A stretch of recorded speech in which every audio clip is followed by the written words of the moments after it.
Measurement of volume. We have read that matter occupies space.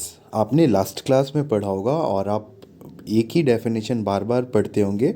जब आपके teacher पूछते होंगे व्हाट इज़ मैटर, तो आपका ये जवाब होता होगा कि matter is anything which occupies space and has mass and volume. तो all solid liquid and gas occupy space. जितने भी सॉलिड होते हैं, जितने भी लिक्विड होते हैं और जितने भी गैसियस चीज़ होते हैं, सभी जगह लेते हैं, occupy space. The space occupied by an object is called its volume. तो जो जितनी जगह लेते हैं ना कोई ऑब्जेक्ट, ऑब्जेक्ट का मतलब कोई भी सामान, तो उसे ही कहा जाता है volume. This can be demonstrated by the following activity.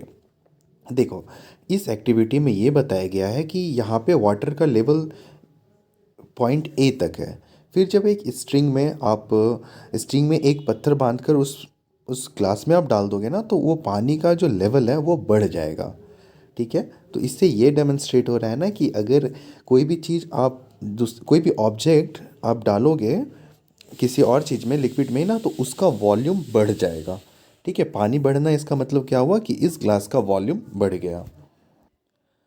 If we can say that a brick is bigger than a matchbox, we mean that the volume occupied by the brick is more than that occupied by the matchbox. Similarly, if we say that a school hall is bigger than a classroom, we mean that the volume of air in the empty hall is more than that in the empty classroom. यहाँ पर ये बात बताई जा रही है कि अगर कोई एक बड़ा ईंट एक माचिस के डब्बे के सामने रखा जाए, तो वो जो ईंट है वो ज़्यादा स्पेस लेगा। ठीक है, तो इसका मतलब ये है कि वो ईंट का ज़्यादा वॉल्यूम है और उस मैच बॉक्स का, माचिस के डब्बे का, कम है वॉल्यूम। और एक एग्जांपल के साथ यहाँ पे बताने की कोशिश की गई है कि अगर कोई क्लासरूम है जो कि खाली है और एक बहुत बड़ा हॉल है ऑडिटोरियम टाइप का, तो वहाँ पर जो एयर है, ऑडिटोरियम में ज़्यादा एयर अटेंगे in comparison to classroom, classroom में कम एयर अटेगा। SI unit of volume. The SI unit of volume is cubic metre. आप बस ये एक थ्योरेटिकल पार्ट है, आप इसे बस अभी फ़िलहाल के लिए माइंड में रखो कि जो वॉल्यूम होता है, वॉल्यूम का जो एसआई यूनिट होता है वो होता है क्यूबिक मीटर, मतलब एम का पावर 3। ठीक है, एम का power 3। In short forms it is written as m to the power 3। 1 cubic meter is the volume of a cube with each side 1 meter long as shown in the figure। तो यहाँ पर बस आप ये ध्यान दो ना कि ये जो एक क्यूब है इसका जो वॉल्यूम होगा वो मीटर क्यूब में होगा, उसका ऐसा यूनिट। ठीक है, तो यहाँ पे देखो, यहाँ से यहाँ तक इसका लेंथ जो है वो 1 मीटर का है, इनका हाइट 1 मीटर है और इनका ब्रेथ भी कितने का है, 1 मीटर का है।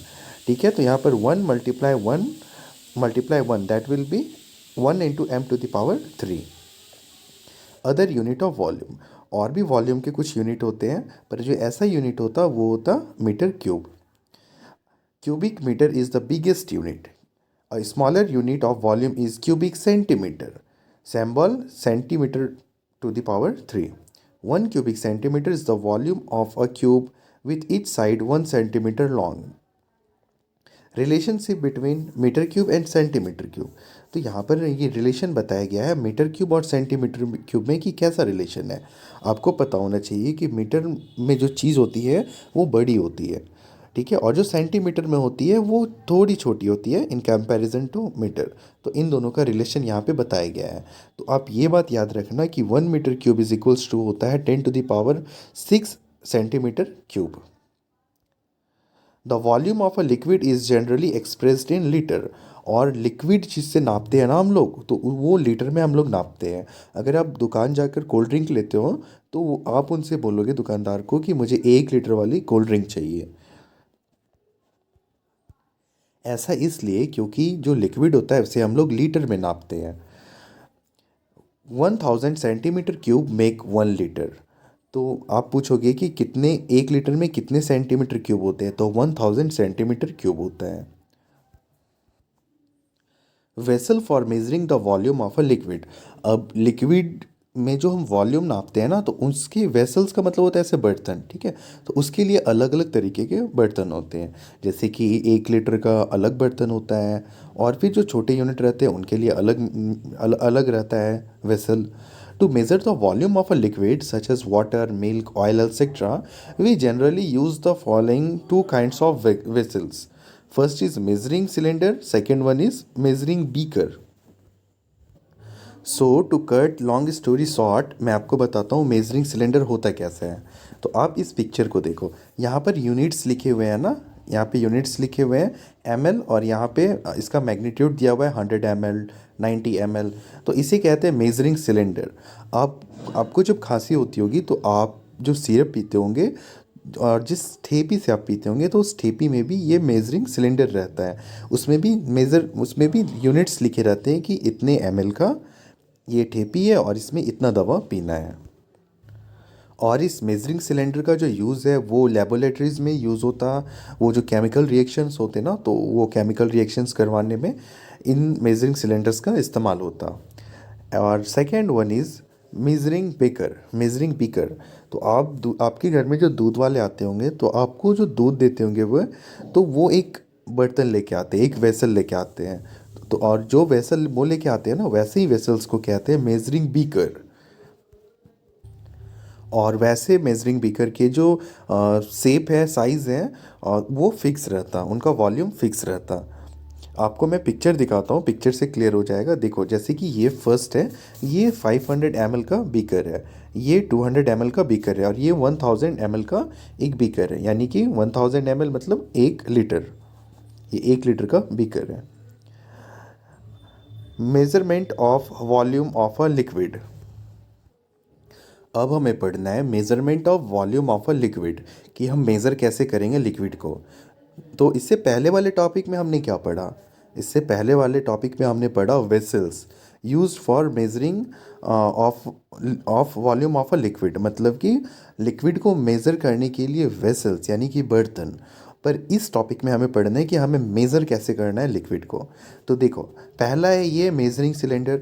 तो मेजरिंग सिलेंडर में हमें जितने एमएल चाहिए ना, उतना हम इसमें पोर करेंगे, और ये स्केल में हम वॉच करते रहेंगे कि कितना मीटर हुआ, कितना एमएल हुआ। तो यहाँ पर जब 70 ml हो जाएगा ना, तो हम समझ जाएंगे कि ये 70 ml का लिक्विड है। और जो दूसरा तरीका है लिक्विड को मेज़र करने का, वो ये है by using a measuring beaker. तो आपको मैंने थोड़ी देर पहले ही बताया कि ये जो मेजरिंग बीकर होते हैं, इनका फिक्स्ड शेप होता है। ये 500 ml के होते हैं, 200 ml के होते हैं, 1000 ml के होते हैं, तो उनका फिक्स होता।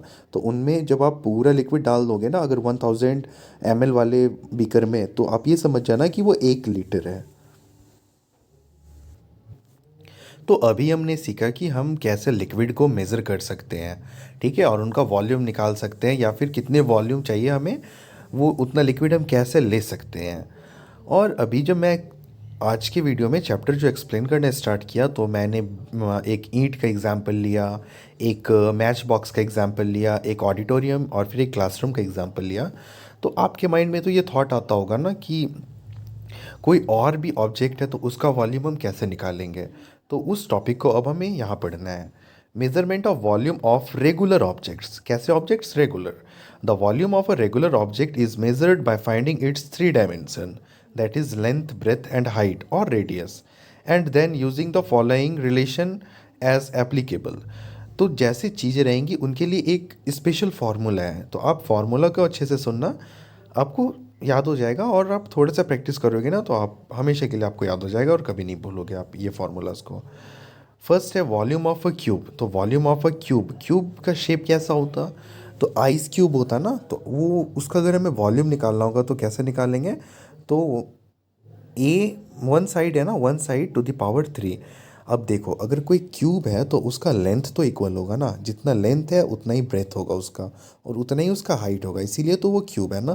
तो उसका फॉर्मूला होता है वॉल्यूम का 1/3। Second is volume of a cuboid.